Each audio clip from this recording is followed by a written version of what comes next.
From the Kiss 92.5 studios in Toronto, Canada. Are you ready? Ladies and gentlemen, this is Roz and Mocha.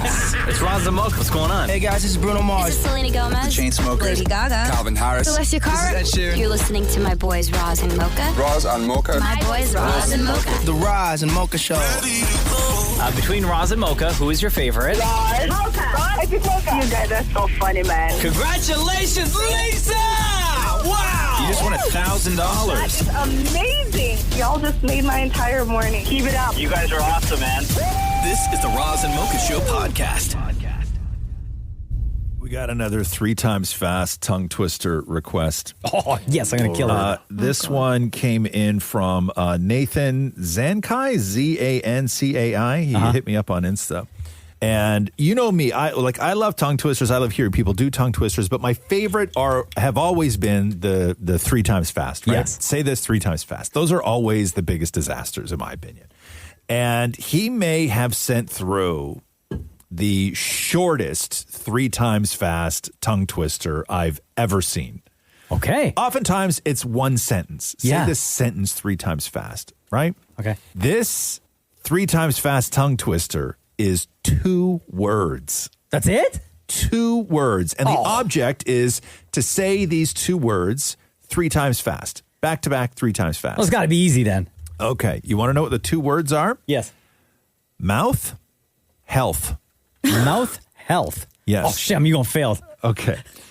Who would like to go? Who would like to go first? Shem will. Shem. We'll start with you. You know why? Because I saw as you were talking, Shem took a big gulp of water. Just Okay. Yeah. No, you got to lube up.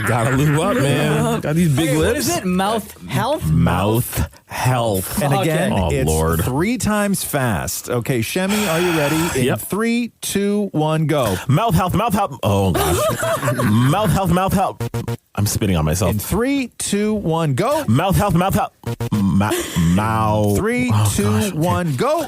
Mouth health. Mouth health. Mouth health. Mouth health. Mouth health. No, not even close. I don't think you said mouse house. Not even close. was Okay, closer. I'll let you lube up for a little while over there. Thanks, man. Damn it, Maury, you are up next. Mouth health, Maury. Mouth health. Yes. 3 times fast. In 3, 2, 1, go. Mouth health, mouth health, mouth health, mouth health, mouth health. No. Mouth health. By the way, it's 3 times fast. 3, 2, 1, go. Mouth health, mouth health. Saying it louder doesn't make it better. It's 3 times fast, not once loud. The second time louder. Okay, final time, Maury. 3, 2, 1, go. Mouth health, mouth health, mouth health, mouth health. No, Maury, 3 times fast. What am I doing? I don't know what you're doing. Going past 3 times. Okay. You're going 3 times So yelling. do I have to stop at 3? It's called 3 times fast. Damn it. Okay. 3, 2, 1, go. Mouth health, mouth health, mouth health. Not even close. Chloe, But I did it 3 times. Chloe, you are up next. Okay. Chloe, you ready? Do you need a sip? You need a drink? You need a breath? I need a breath. Okay. There we go. You let me know when you're ready. I'm good. Okay, Chloe, mouth health. Mouth health. Okay. Okay, in 3 times fast. In 3, 2, 1, go. Mouth health, mouth health, mouth health. Not even close. Girl, you failed before you even started. You're dragging your ass a little bit there. 3 times fast, Chloe. Okay, in okay. 3, 2, 1, go. Mouth health, mouth health, mouth health. No. Again. 3, 2, 1, go. Mouth health, mouth health, mouth health. Milf? Almost. You said milk? I think she did. I got excited. What did you say? Shem, take another sip. Okay. Mocha, and I know if you're playing along right now, feel free to even send us a voice note if you wanted to. Mocha, we will end off with you. Mocha, again, it's a 3 times fast tongue twister, absolute best ones. This is the shortest tongue twister I've ever come across. It's simply 2 words. The words are mouth and health. So Mocha, in 3, 2, 1, go. Mouth health, mouth health, mouth health. No. Nailed it. Nailed it, guys. Mocha went too slow. Not even close. You went too slow. Also, you're dragging your ass too. What? Mocha, Okay. mouth health in 3 times fast. Okay, ready? In 3, 2, 1, go. Mouth health, mouth health, mouth health. No. What are you owing about? You didn't do a damn thing. No, I said it too fast. You guys got to speed up your listening. That's funny. Mouth health, mouth health, mouth health. Oh, I did it again. Mocha was the closest. Okay, Yeah. Okay, hold on. You know what I always find helps? We do this every single time. If Maury, Chloe, Shem, and I all say it at the exact same time. Sure. Okay. Okay. Hold on. Pause for a second. There's too much jabbering going on. Mocha, I need you to do this one more time for me. Okay. It's mouth health. That's what I said. And it's 3 times fast. That's what I did. In 3, 2, 1, go. Mouth health, mouth health, mouth health. Oh, yes. Like, he really did do it. What? Okay, Maury. I heard it. Not even close. No. Okay, gang, ready? Yeah. In 3, 2, 1. Mouth health, mouth health, mouth health. Nailed it. We'll do another one of these at some point. The Roz and Mocha Show Podcast. Robert, what's good, man? It's Roz and Mocha, your boyfriends. Hi, Mocha. Hi, Roz. Hello. How's it going, buddy? Hey, how are you guys? Wow, so happy to hear from you. Big fan. Oh, buddy, we're glad to have you on the show. What's going on? Hey, so I was watching, actually, I was making lunch for work the other day, and TV was playing in the background. Did I hear Shemi on a new Burger King commercial? The guy, it's so funny. So many people have thought that the Burger King guy was Shem because they sound identical. Like we've interviewed the Burger King guy to just prove to people that it wasn't Shem. Can I play for you guys the new Burger King commercial? Oh, sure. Where Robert thinks it's Shem's voice. Do you have the old ones, though? So let's go back to the beginning here. Whopper, Whopper, Whopper, Whopper, Junior, Double, Triple, Whopper, Flame Grill taste with perfect toppers. I rule this day. Right? Okay, Like, so it sounds just like him. It sounds just like Shem. Right? That wasn't the only one. BK Royal Crispy Chicken for the win. Italians back to join its friends. Classic spicy Swiss and bacon for crispy flavors of what we're making. It's the wildest thing, right? That's a lot of words for a song. It sounds just like it's identical. That's crazy. Yeah. Still is. I mean, Chicken, Italian spicy bacon chicken. Take one bite and it all starts clicking. Crown up my day. All right, now play me the new one. Play me the new one. God, it's wild how they sound so much alike. So, is this Shem? Take a listen. Burger King Canada has an elevated Whopper, new fries, new nuggets, and new onion rings. They invited fans and skeptics to try it. So, Robert, that's the commercial you heard, right? yes. Okay. Now, Roz is sitting there like a twist-up look on his face. Play it again. Burger King Canada has an elevated Whopper, new fries, new nuggets, and new onion rings. They invited fans and skeptics to try it. Okay, hold on here. Okay. What are you thinking, Roz? Okay. If that's not Shem, Yeah. right? So compare that to this. Whopper, Whopper, Whopper, Whopper, Junior, Double, Triple, Whopper. I know that guy's not Shem. We talked to that guy. Now play me the new one. Burger King Canada has an elevated Whopper, new fries, new nuggets, and new onion rings. They invited fans and skeptics to try it. Okay, now they say because it's saying Burger King Canada, so I'm guessing that there's a chance that could be Shem. Is it Shem? It is me. It is. It is. And I gotta tell you, the funny thing is when I went to record that commercial, they have like a bunch of salespeople and the team from Burger King there. They started going, "Hey, Whopper, Whopper, Whopper, Whopper," because one of the people heard the show and heard us do it, and they thought it was very funny. Okay, so it's very confusing to the audience. So Robert. There you go. You got your answer. That is Shem's voice in the new Burger King commercial. Hey, I got it right. Hey, man, between Roz and Mocha, who is your favorite? Oh, man, it's always hard. It always goes back and forth, but That's what she okay, said. you're the man. Hey, my guy. Have a great day, bro. Yeah. Thank you, guys. Later, dude. Bye-bye. The Roz and Mocha Show podcast.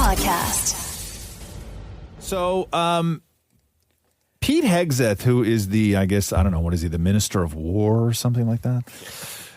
He was leading a prayer yesterday and was talking about the mission to rescue the pilots in Iran. Remember when that went down? Yeah. Okay, so you're going to hear him reference a few things in here because I want you to just have context for it. He's going to mention something called CSAR. CSAR is the Combat Search and Rescue Team. Okay. And then he's going to mention something called Sandy 1. The Sandies are the Sky Raider aircraft that they use on rescue missions. So there's a Sandy 1. It's the leader, Sandy 2, Sandy 3, Sandy 4. So you're going to hear Caesar. That's the group of people who go on rescue missions. The Sandies are the planes. And he said that this was he wanted us to this was a prayer before the mission. So the prayer is Caesar 25:17, and it reads, and pray with me, please. The path of the downed aviator is beset on all sides by the iniquities of the selfish and the tyranny of evil men. Blessed is he who, in the name of camaraderie and duty, shepherd the lost through the valley of darkness, for he is truly his brother's keeper and the finder of lost children. And I will strike down upon thee with great vengeance and furious anger those who attempt to capture and destroy my brother. And you will know my call sign is Sandy 1 when I lay my vengeance upon thee. So people say that sounds super familiar because it does, which is Ezekiel 25:17, which is for the most part, fictional Bible verse that Quentin Tarantino wrote for Pulp Fiction. So here's Pulp Fiction. Ezekiel 25:17. The path of the righteous man is beset on all sides by the iniquities of the selfish and the tyranny of evil men. Oh, no. Blessed is he who in the name of charity and goodwill shepherds the weak through the valley of darkness. For he is truly his brother's keeper and the finder of lost children.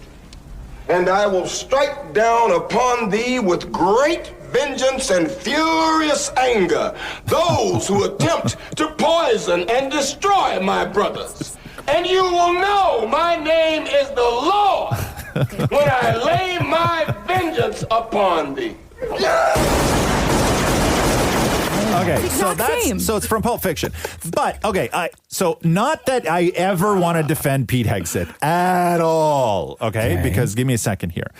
What's missing from that clip of Pete Hegseth delivering that is him acknowledging that this is a custom made-up prayer that these guys say before they go on mission. So listen to this. This prayer was... So this is what he said right before he gave the prayer. Got it. This prayer was recited by Sandy 1, which is one of the Sandies, to all Sandies, all those A-10 crews, prior to all CSAR missions, but especially this CSAR mission that happened in real time.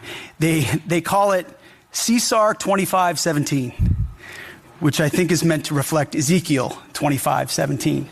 So the prayer is CSAR 25:17, and it reads, and pray with me, but please. does he know it's from Pulp Fiction? That's the thing, is that he's acknowledging that it is a made-up thing that this rescue team uses, but I don't think he knows that Ezekiel 25:17 is only from Pulp Fiction. He has no clue. Right?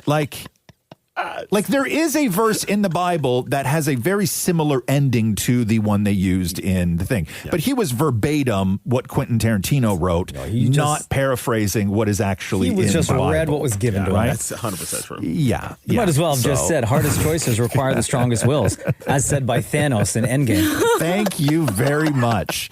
The Roz and Mocha Show podcast.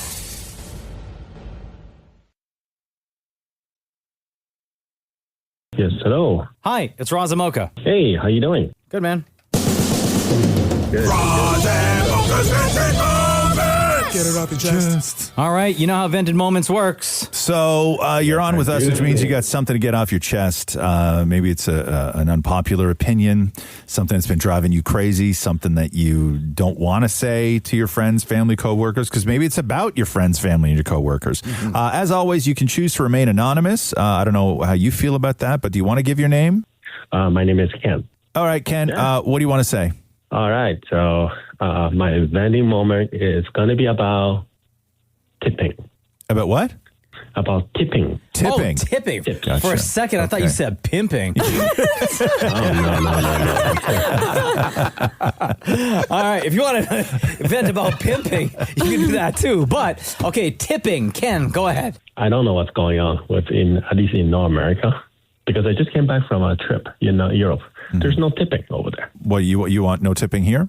Well, it's just going outrageous right now in regards to tipping. Okay, give us an example of the last time here in Canada that you had to tip someone or wherever, an establishment, and you were kind of like upset by it or it pissed you off.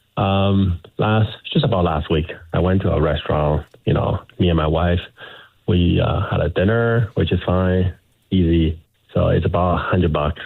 Now, what's funny is that during that dinner services is that the burger that I got is cold, okay, instead of hot, okay, and then my wife, the salad that she ordered has a different sauce. So, anyways, and then it ended about like with tax, everything about $90. So what I did is, like I said, I don't have too much change. I'll give you $100 bill.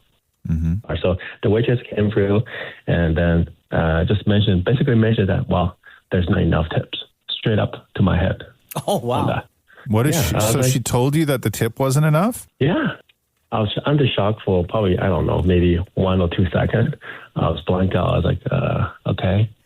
And I said, well, what do you think the tip should be? Then she said, well, right now tips is 18%. So you need to give me at least $15 on tips. So you had a waitress actually tell you, or a server, sorry. You had a server tell you that your tip wasn't enough? That's crazy to me. Right. That's crazy to me. And it was over, like it wasn't a $20 tip on a $400 bill. We're talking the difference of $6, right? Between like 10 and 18% or whatever it was. What drove me nuts in that conversation is that I said, okay, I understand. I heard over the news. I heard of everything else. But what have you done? She said, well, this is basically my job. And as a customer, you need to pay me. Yeah, I hear you, Ken. I hear you. But I always find it, first of all, it doesn't bother me how cold my food is, whatever. I'm always going to tip just because I'm terrified of that conversation or somebody thinking that I'm cheap. Yeah. I always do. I have to. But I try and sometimes separate the individual from the machine, right? And I understand that as server, your job is to look over that dish when it comes out of the kitchen to make sure everything is all right, right? Like that is part of your job. Right. But I'm not going to, like when I say separate the server from the machine, and that is, did I actually get really great service for really terrible product, right? Because the terrible product isn't her problem. Sure. Right?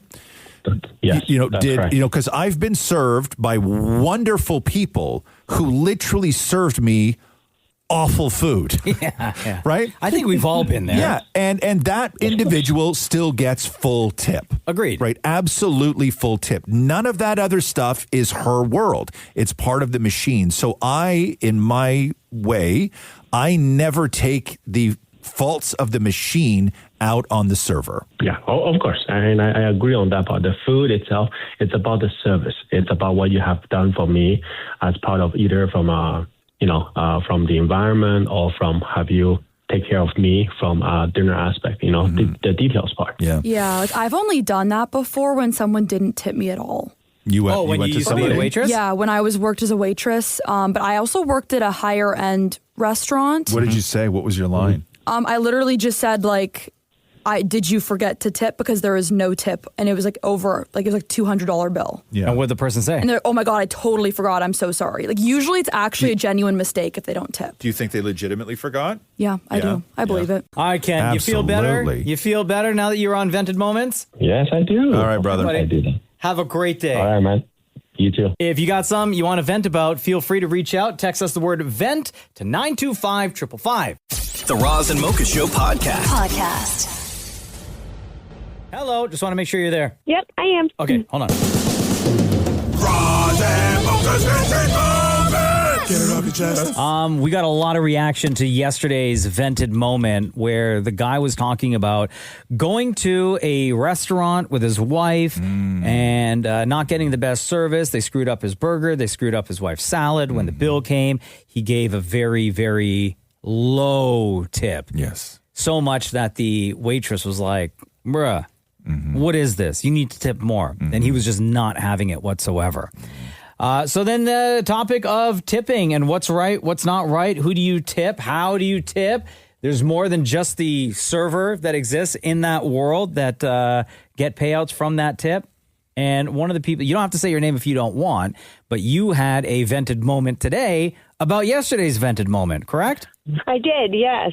So I'm a server of 15 years, and I've seen it all. So when it comes to a tip, regardless if it's the kitchen's problem or you're waiting on a drink at the bar, it always reflects on the server. So if you're only tipping a certain percentage to your server, we regardless have to tip out the same percentage at the end of the night to the kitchen, the bar, and the host. So you're almost like stinging your server as opposed to trying to really give it to your kitchen staff for having a cold burger.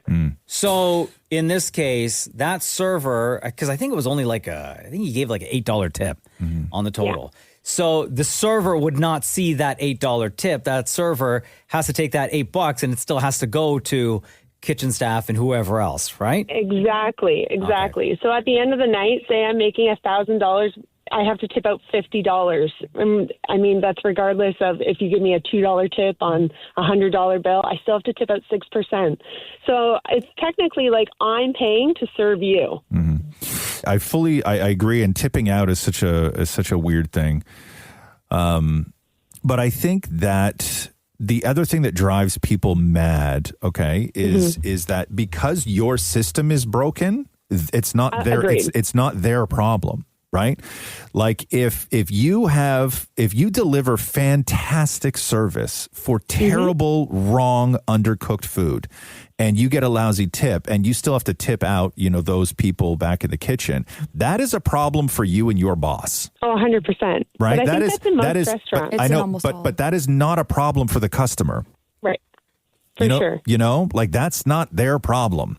If they decide to leave less of a tip because their whole order was wrong and the burger was cold, and you were fantastic to them, but you're the one that felt the brunt of that, and then at the end of the night, you got to tip out the kitchen staff for making bad food, that's a problem for you and your boss. It's not a problem for you and the customer. For sure. But I also think, what did the server do to make their experience better? So, did they tell their manager? Did the manager, comp their food? I don't know. Did they? Let's say they didn't, because that's very rare.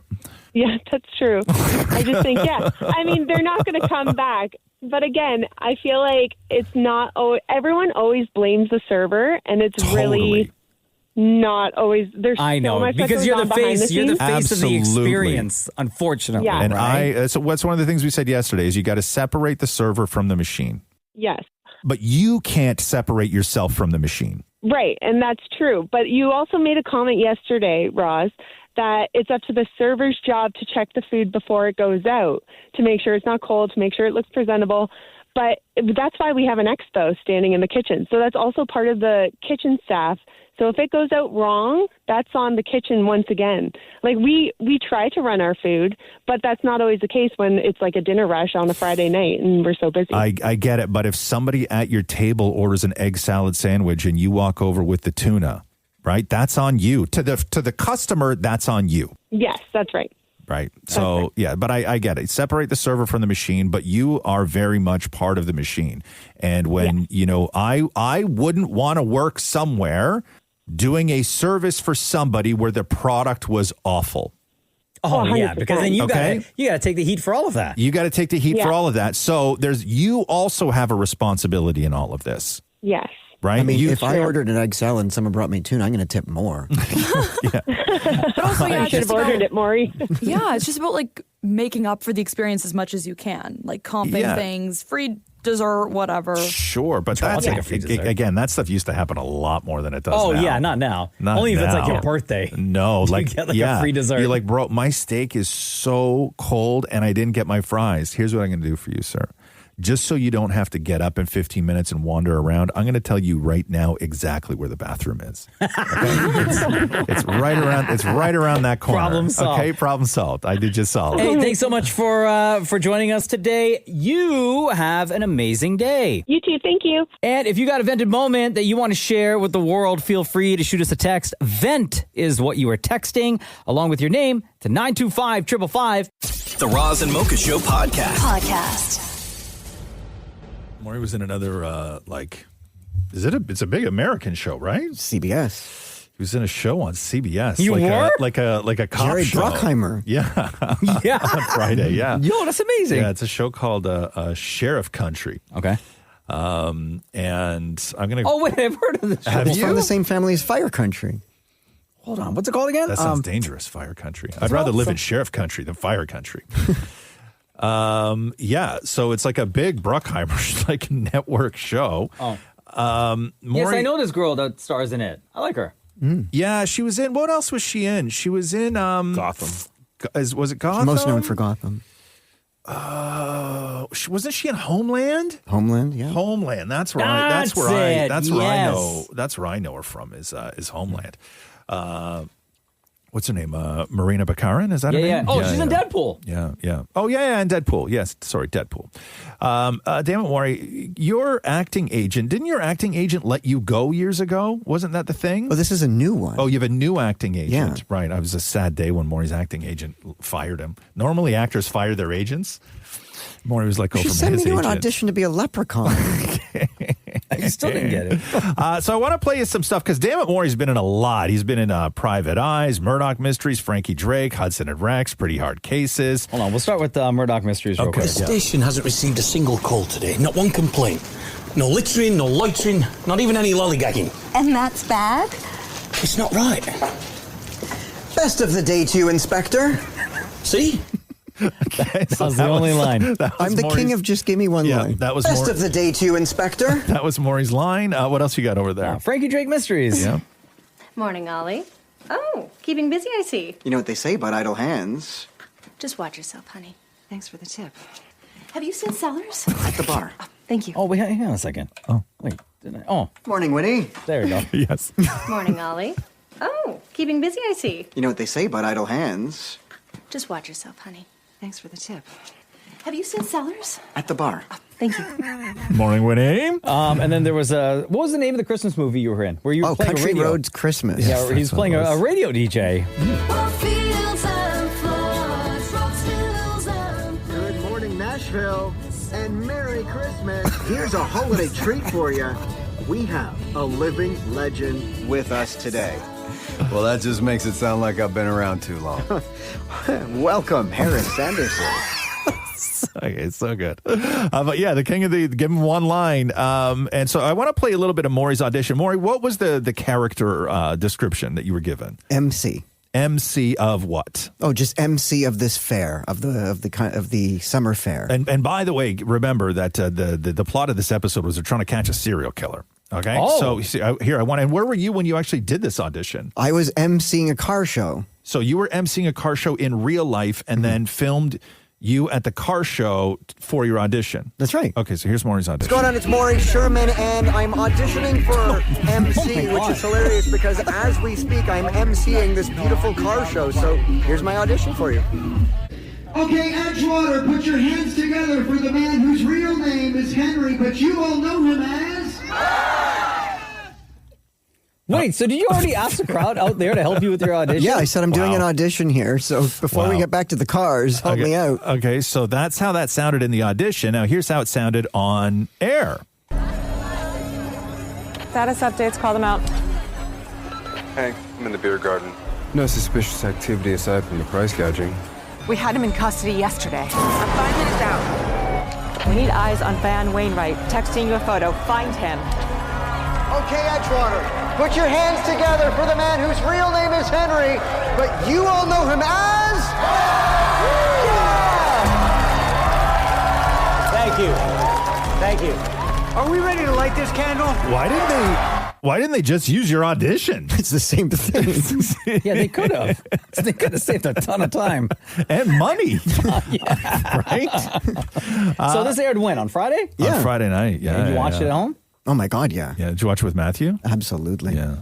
Are you watching? Oh. Maury, I can't watch when you're talking. I need to be able to watch it. Let me see the scene.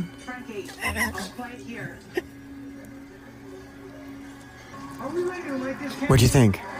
That was actually well done. Probably some of your best acting. Whoa. One line. And I feel like you were in character, but that was really you. Like, you felt natural, like right at home. I'm serious. Oh my God. Really? Yeah. Wow. So I believed it. I don't know. Wow. Yeah. Okay. Go get your CSA for guest star. Oh, no. I can't tell if he's being serious or he's making fun of you at that point.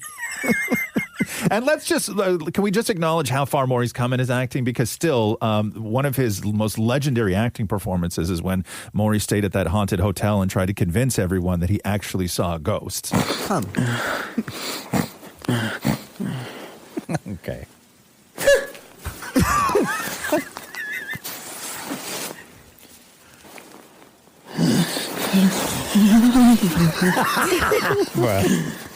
What you doing on them sheets, Doc? Oh my God. Are you kidding me? Yo, how come they didn't listen to this audition? The room just got so cold. Okay. Send Jerry Bruckheimer that. Okay. Anyway, congratulations, Dan Maury on Sheriff Country. The Roz and Mocha Show podcast. Yesterday was Earth Day. Mm-hmm.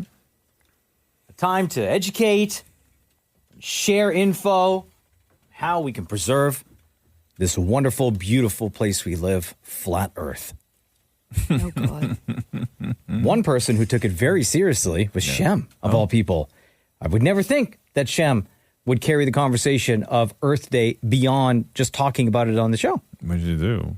Yesterday, Shem had a conversation with his parents. Mm-hmm. Also, a conversation, before we get to Shem's parents, a conversation with his cousin Dee Dee in New York. Happy Earth Day, Dee. Oh, thanks, Shem. What's so happy about this Earth on this day anyway? Oh, I don't know. It's just trying to celebrate the importance of the environment and taking it seriously, I guess. How are Ethan and Steve? Like, how are your family when it comes to, being good with the environment? We're trying to do this compost thing. Now, that's another headache. Separating the garbage from the garbage. Yeah, but we trying over here. Nice. And do you have like a message that you want to give to the world about the environment and the importance to protect it? I just hope we don't burn this planet up. That's my hope. Yep. I think that's the message every year. Yeah, just hope. Hope. What a plan hope is, huh? Earth Day conversation for Shem continued when talking to his parents yesterday. Happy Earth Day, Mom. Happy Earth Day, Shem. Are you excited? No. Do you know what Earth Day is about? Yes. Making sure that we keep this Earth safe, not polluted, not, all the other excesses so that we can leave out the next generation something to inherit, worth inheriting. How do you think you're doing to help that process out? You think you're doing a good job? I'm very good at making sure, in terms of recycling stuff, I'm not sure you do the same. Oh, no. Well, I saw you recently put a box where the garbage should be. That's not true at all. I am That's what I saw. careful about that. I'm just telling you what I saw. No. I'm very, very careful about that. How do you think Dad does when it comes to that stuff? Well, he's terrible. Dad, what is one way that you think I can help the environment? I don't know about the rest of the environment, but I know what you can do to help my environment. What's that? Why don't you come by often and help me to organize and throw the trash and all the garbage from time to time? That would be a big help to me. And it's a way of making yourself useful to around the house. How about we say a quick little prayer for the earth? Do you mind starting it off by saying a prayer for the earth? Dear Father, let's try make a bigger effort to preserving this earth so that the generations after us will have some place to call home and be protected. So beautiful. And Father God, I ask that my son, Shemi, I ask that you teach my son some environmental common sense. And that food scraps and plastic bottles do not belong in the same bin. Amen. Your mom's calling you out, son. I like Shem's dad's plan for the environment was to just have Shem come over and take care of everything. I'd care more about the earth if you got off your ass. I ask that you teach my son some environmental common sense. She's calling you dumb. The Roz and Mocha Show podcast. So Drake has ramped up his promotion for Iceman, his new album. Release date TBD because it's sitting at the bottom of a giant block of ice in downtown Toronto. If you haven't seen this, he took over a parking lot at the Bond Hotel in Toronto, and they sort of they dropped off these huge blocks of ice and made almost like a pyramid shape with a flat top on it. And he said somewhere in there is the release date for Iceman. Like a piece of paper. Or something, but how would that survive? I don't know. Like, is it a Ziploc? But even that's not going to survive. Like, it needs to be printed on something hard. Anyway, is it at the bottom? Is it in the middle? And who knows? Nobody knows. But fans immediately flocked to this, and they showed up with hammers and pickaxe and blowtorches. Here's one guy with a pickaxe. We need to do this from up there. We low-key need to do this from up there. We got charcoals. Yeah, and they were trying to set fire to the top of it. Another guy showed up and licked the ice. I just touched Iceman. Come here. Oh my God! I just licked it. Yo! First humor to ever lick. So yeah, campfires, hair dryers, flamethrowers. Slip off and fall. Well, that's the whole thing because cops showed up and they barricaded the whole thing because it's a safety hazard. Here is one of the Drake fans talking to a Toronto cop. But elevated height, it's just we have concerns for people's safety. Elevated height, right? But just because Drake wants it doesn't mean Drake is the government. You know what you're doing right now, right? Sir. You and all you other officers, 51 Division, that is patrolling when it's late, are prolonging the drop of Iceman. You guys are the reason. The issue is it's going to warm up, so it's going to melt anyway. So yeah, the cop's right. Here's my question. Yeah. With the amount of barricades that are around that ice sculpture now, and the cops that have been dispatched to patrol that area, does Drake then get the bill from the city for having all that stuff set up and having those officers there? Probably, but he's Drake, so maybe not. Also, what did he think would happen? Well, that's my question is, what was the actual point, right? Like, what was, like, here's what I understand. He wanted this. No. Here's what I don't understand. Promo, yes. But what was he hoping would happen, right? Exactly what's happening right now. No. Yeah. Is he hoping that it would then be barricaded and it would melt down and everything else? Or was he hoping that it would be crushed by fans who would show up with a John Deere and destroy the whole thing? Like, I don't understand what he was hoping for. Who Like, made the massive signs that are all around it now that say, please do not touch, caution, do not touch? Well, Those the weren't police. cops. I No, don't they know. wouldn't have printed The signs. cops wouldn't have printed signs. So that's my thing. Did he think, like, as part of the plan that he would put this up there, fans would go get their picture taken with it, maybe chop off a little piece, whatever, who knows, put it in a glass, you take it home, try and sell it on eBay, right? Or was he hoping that it would, like, and then melt accordingly, and then, hey, here's the big reveal? Or was he hoping for mass chaos? This thing would exist for less than 24 hours, and it would be destroyed, and somebody would hold up the sign when the album's coming out. There were big-time influencers that flew in from New York and L.A. I'm assuming he would have flown them here, so he paid people with big followings. No. They flew themselves in. Shem, go ahead. Yeah, I think he wants chaos, but I also think that it's going to say, like, now. You know what I mean? Like once it's all melted. Sure. I think it ends up saying now. Did he want the process to happen naturally, or did he want these guys to destroy it instantly? You can't put something in downtown Toronto and not expect chaos. Well, there you go. Yeah. There you go. Well, regardless, I like the gimmick. I like the idea. Yeah. I just listen. It's got worldwide attention. Of course. I just want this album out. And I saw he shot a music video, well, part of his music video in front of those ice blocks the other day. So. The Roz and Mocha Show podcast. Yo, my man Drake got the whole world paying attention to what's happening in his city, setting up the ice block structure over the weekend, filming part of his music video out there as well. Also announced that in the block of ice, that massive structure in Toronto, you will find the release date for his album. Mm-hmm. And all of that was revealed yesterday. It just caused mayhem. People were showing up with pickaxes, sledgehammers. People were lighting the ice on fire. So many people showing up. The guy who found it looked like he's never held an axe before. For sure. Or a hammer. When I was watching him hammer, I was like, bro, you are going to hurt yourself, homie. Like, you need a spotter. He was wearing like a white hazmat suit too. Streamer, right? Yeah. He did it 2 days in a row. He was there with the hazmat outfit. I was really worried for that kid's safety, man. So before we get to everything, because it's been revealed, you already know May 15th now is the date. But before everything happened, before it was blocked off, before the fire department showed up to melt the ice, Dan Poirier was down there talking to people about the ice structure. So how long have you been standing here watching this Drake sculpture? Honestly, 30 minutes. Theoretically, you've been standing here watching ice melt. Yes, like a crazy person. Why do you want to watch ice melt? Is that the best thing you can do today?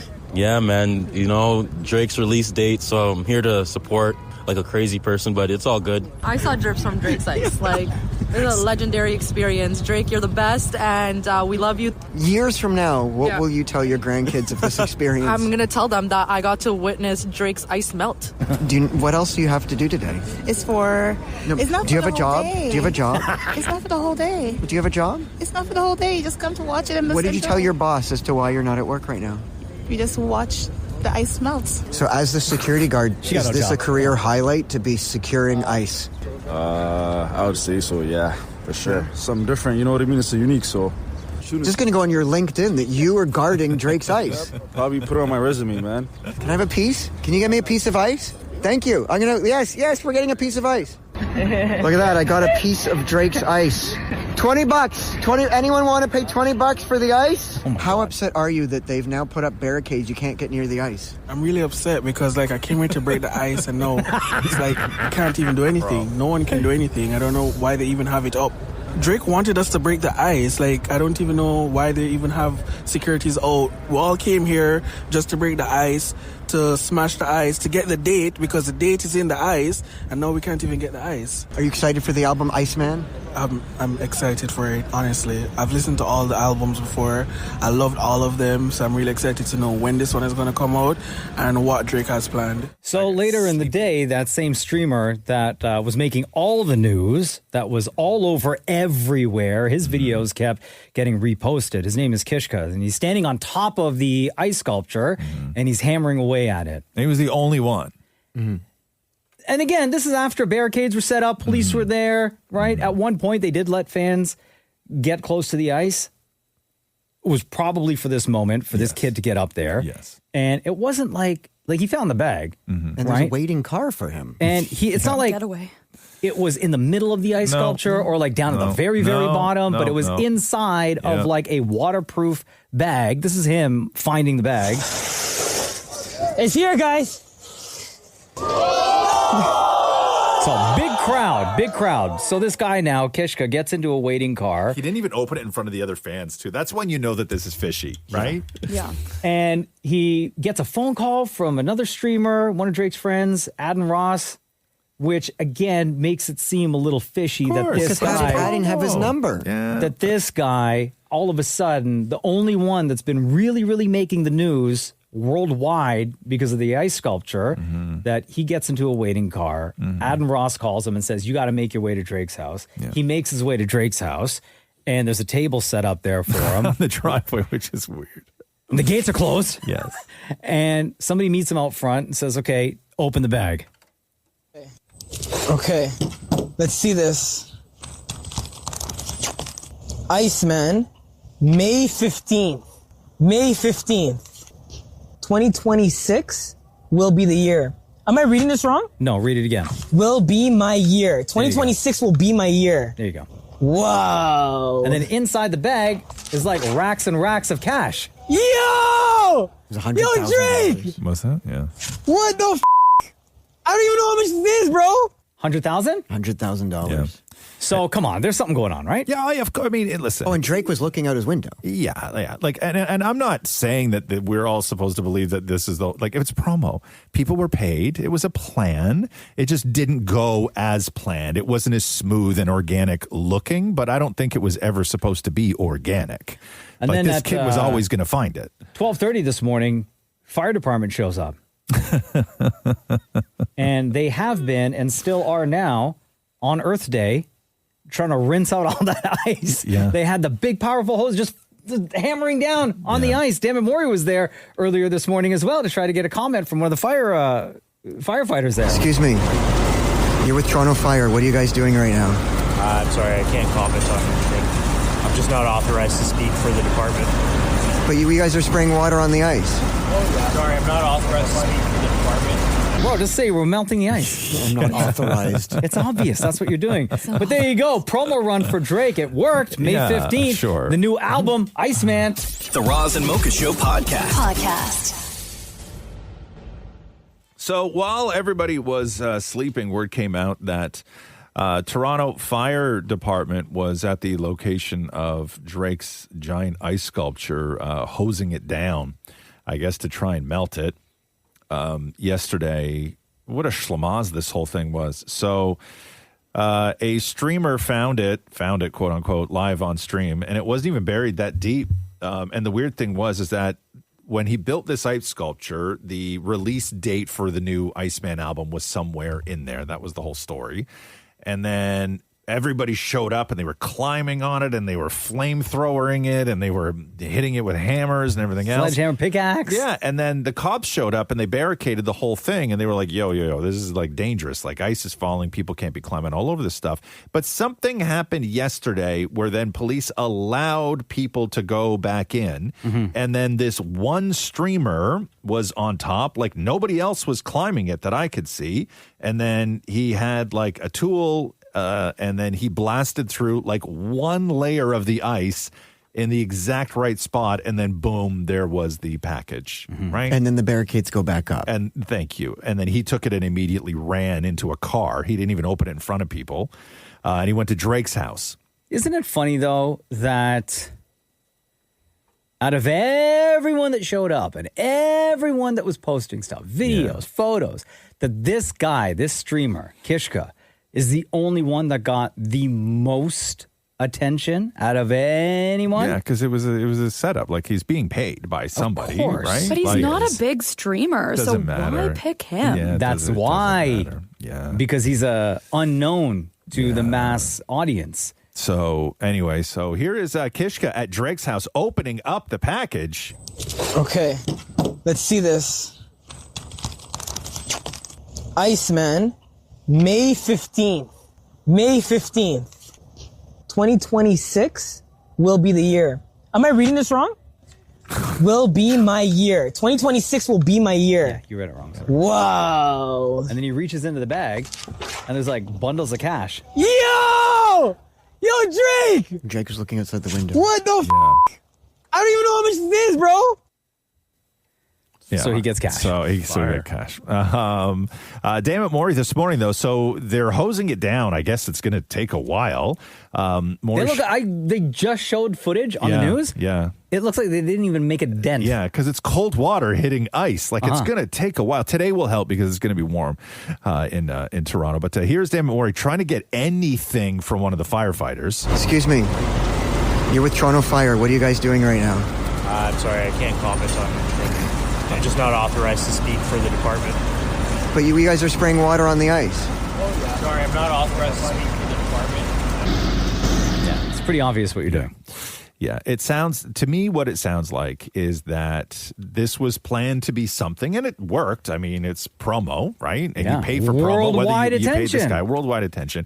But I think what happened was the Toronto police and the city and whoever else probably got a hold of Drake's people and said, "Hey, listen, we fully support you. We know how much you've done for the city, but this needs to end, and it needs to end today." And then so he, I guess, told the guy exactly where it was, gave the guy a map and said, hit it here and the package is there. Because it wasn't buried 15 feet down. No. It was right there. It was expected to be revealed within a day or so. Right? Sure. But it just sounded like they said, yo, end it now, man. Also, very important to note to everybody out there, Kendrick could never. Is that what we're all taking away from this? Yes. Yeah? Yeah. Wow. Kendrick Lamar could never. You better not drop on the same day or else. Paul Lee, if Kendrick Lamar drops on the same day, you think his streams are going to be more than Drake? No. He might try, man. I'm telling you. No. Look at the flop of his career already. The only thing he had going for him was Not Like Us. And that song was only hot because of the production. Yeah. Did they spray you at all down there, Maury, with the hose? I was trying. I took my shirt off. Nothing. The Roz and Mocha Show podcast. Hey, is Drake's ice sculpture completely melted now? It's like a pile of mush. It's just a pile of mush, It's still kind of there. We can't have nice things. People were showing up yesterday, even still, after the fire department had tried to melt as much as they could, and people had shovels. They were still digging through, seeing if there's any other secrets. The guy that found the information was back there again last night. They should have treated it just like, I mean, I was reading so much about this yesterday, and I really came around to the argument of, it was Drake who did it. There was intent behind it. And how nobody looked at it as some sort of like art piece, was real weird. And the first thing that the city wanted to do was just get rid of it. As opposed to if it was a painting or whatever, it was weird. Olivia Chow, though, the mayor of Toronto, was fully on board with the fire department and the police wanting to destroy it. The fire chief made the decision last night, and I support his decisions.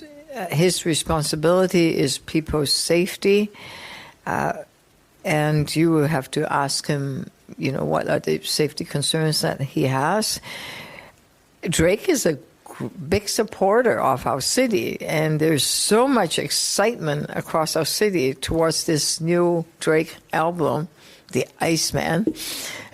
Iceman, right. I'm excited too, right? It's going to be a great summer. So after it was discovered, like the whole package was discovered, the Iceman, after it was discovered, the barricades were there. And like, what do you need? 2 people there to make sure that nobody storms it? After once the thing was found, nobody's really going to be storming it. Just let people go and take pictures with it until the thing melts. Agreed. Like the amount that would have cost the city to just have 2 people there in those barricades, the amount that they probably spent with the firefighters and everything else is ridiculous that they didn't just let weather take over. It was 20 degrees in Toronto yesterday. Yeah. The Roz and Mocha Show podcast. Well, Drake, Iceman, and all that ice in downtown Toronto, even though it was melted with warm water by the Toronto Fire Department yesterday, a lot of the ice chunks were still left there.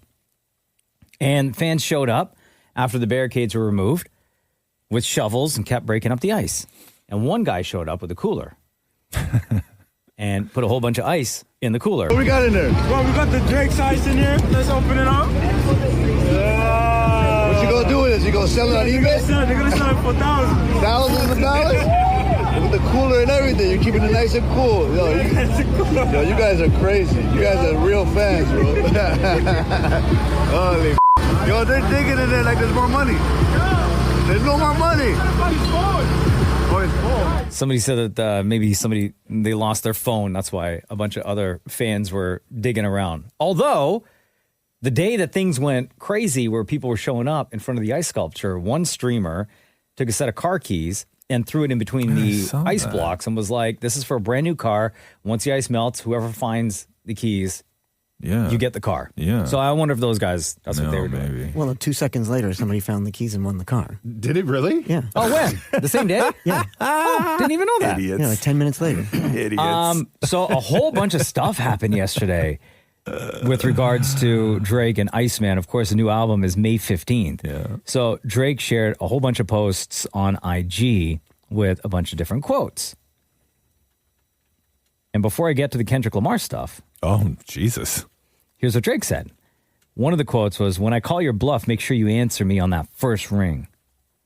Another quote, please stop mistaking chat for fact, reels for reality, streaming for flow, and like for love. Thank you. And the third quote, here's something you can all criticize and pretend does not make you feel better than everything.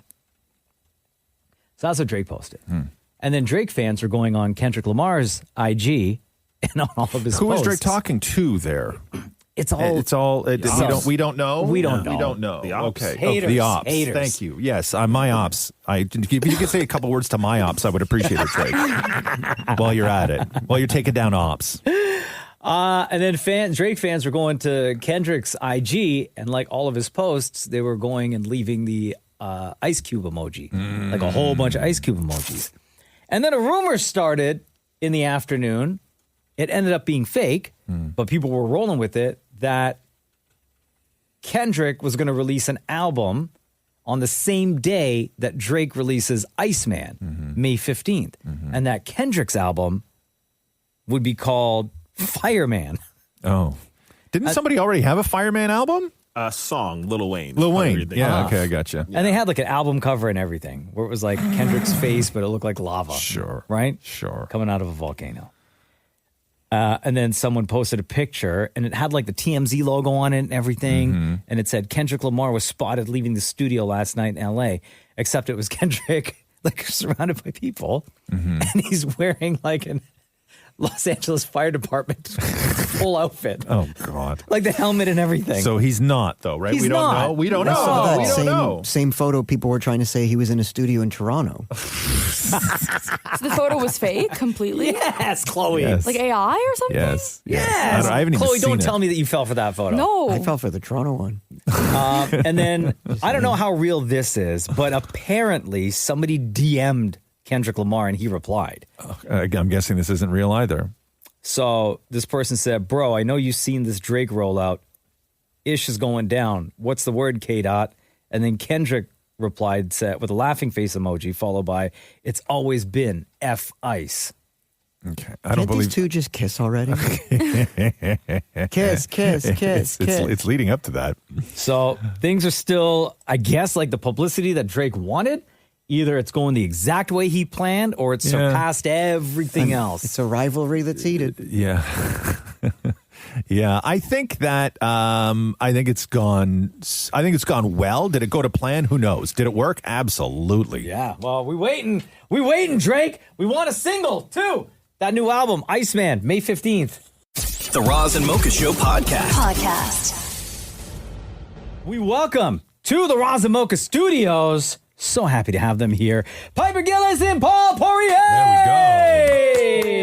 go. How are you? Piper, finally, welcome. Paul, welcome. Is it fun being here? Because I know you sort of grew up listening and stuff, right? Yep. Yeah. Driving to the rink. Driving to the Every rink. morning. How old were you when you started doing that? I think when I moved to Canada, I was 19. So I've been listening for 15 years now. Right. Oh, wow. Long time, So yeah. you pretty much the duration of the show. We're going to be Basically. celebrating Yeah. 17 years at the end of summer. Yeah. First of all, congratulations on everything you guys accomplished at the Olympics. Thank you. Question is, where the hell's the medal? I have mine here. He's got You it. do. He's got Why are it. you not wearing it, bro? It's heavy. Yeah. It is heavy. Am I allowed to hold it? Yeah. Oh, bro, you're not. Isn't that cool? You're not joking. Am I allowed to wear it? Yeah. Yeah. Oh my god. Wow. Go for it. Like I'm used to wearing medals, just so you guys know. Does the ribbon, if you wear it for a while, does it wear on the back of the neck a little? Like, does it? It does fray. Like it's funny.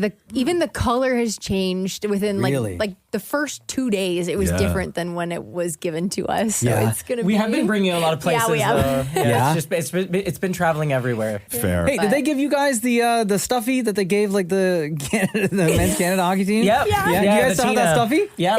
Yeah. It's Okay. funny, we were way more excited about getting it because the Tina was so rare. Like we could not buy it, find it anywhere. So we were like, we're so glad we won these dolls. There were lineups outside the gift store every morning, and they sold out within the first 10 minutes. For the stuffy? Yeah. Oh, yeah. Really? Every Olympics, Hot those commodity. stuffies are like Really? Yo, I'm sure you could ask Nate McKinnon. He would have let's go right away. So the 2026 Stars on Ice Tour visiting 13 cities right across Canada, starting in Halifax on April 23rd, wrapping up in Chilliwack, BC, where we have a lot of fans out there, by the way, on May 16th. How pumped are you guys for this? I think we're really excited. I think this is such it's always a unique opportunity to be able to like skate without that competitive pressure and get to skate with our other Canadian teammates and kind of like work together to create a big show instead of working individually to appease the judges. It may not be competitive, but you're still being judged out there, right? I think we have a certain sense of pride in what we do. Of course, we want to put on the best show for everybody. We really care about what we do, but you're not worrying about scoring. You're worrying about entertaining the people. And it's so much more fun for us. And this is great because Stars on Ice has been around forever. And when you go to the Olympics and you do well, you got to get your ass to Stars on Ice, right? You got to capitalize. You got to start traveling. You got to tour. You got to try and make a couple bucks. Like, what's the transition like for you? Like, as soon as you from podium to like Stars on Ice, was that already in play, or did they come to you, or how fast did you say yes? Yeah, I mean, we look forward to Stars on Ice every year. I think this is like our 7th time traveling with the tour. So for us, like, we had this contract signed in December. Like, we knew, regardless of whether we were going to medal. Was there a clause that said if you medal, you make more? I don't know if we can discuss contracts. So the answer is yes. Just look at I don't know if I can say anything about that. Girl, your face is giving away. I'm just saying it's more enticing to put on a great show. There we go. By the way, you can get your tickets right now, starsonice.ca. When you are traveling with the amount of other great athletes that you are traveling with across the country, even though it's not a competition, is there like friendly competition between you when it comes to putting routines together when you're performing in front of a crowd? I mean, for us, I think Paul and I, we are competitive. We want to make sure that like our numbers do stand out and people get the opportunity to see something that we wouldn't do competitively. So, and I think we just want to put on a good show. I know other athletes, feel the same. And if we're like, just please don't be the one to fall tonight. I think that's the thing. We just tell us, don't be the one to fall tonight. Just put on a good show. I think what's really cool about the tour, though, is, what's so special about skating is everyone brings their own personality to it. There's so many different styles. And so what's nice is the variety that you get is seeing different disciplines of skating and people bringing different types of skating to the rink. And you get all of that in like 2.5 hours. Yeah. So it just makes for a really good show. And I think we each know what our own strengths are and we can each celebrate our own skating. Do you avoid tight clothes in life because it's such a part of skating? You know what? Especially Paul, you know what I mean? Yeah, I wear a lot of relaxed clothing. Thank you. I imagine you would. You would. I think just as you get older, too, I think both of us just gravitated towards a little bit of looser clothing because, again, we're in so tight. Yeah. I want to be comfy. But I want my costumes tight though when I skate. I don't like the looseness. No, but then you start finding sparkles on your day-to-day clothes, right? I'm here like for they infiltrate your life, right? The sparkles and the glitter. Yeah, you can't get rid of glitter.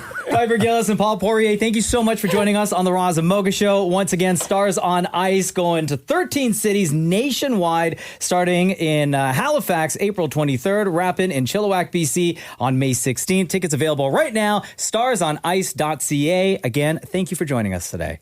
Thank you for having us. The Roz and Mocha Show podcast.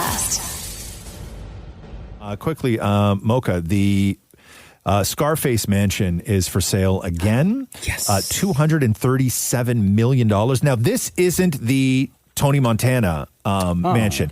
This mansion is Frank Lopez mansion. So this was the mansion where Tony went and had that meeting after he met Elvira before Tony killed Frank. Where the elevator was on the main floor and it goes upstairs? Bro, the elevator is still there. No, it's not. The house has the original floors, original moldings, and the original glass elevator from the 80s. It's still there. The house looks identical. I mean, it looks clean. It's beautiful, but it still has that 80s elevator in the middle of the living room. What about the scene where he shoots Frank? Yeah. and they're in that office. I don't know if it's in the basement or something, and it's got that background of like the palm tree background. Don't know. There's that famous photo of Tony sitting back and he's in his, he's got a sling on his arm. I don't know if that's still there, but the whole house right now is completely white. Everything is painted white. Like it's all white. So I don't know. I didn't see that room when I was looking at the listing, but yeah, it's $237 million. Damn. The Roz and Mocha Show podcast.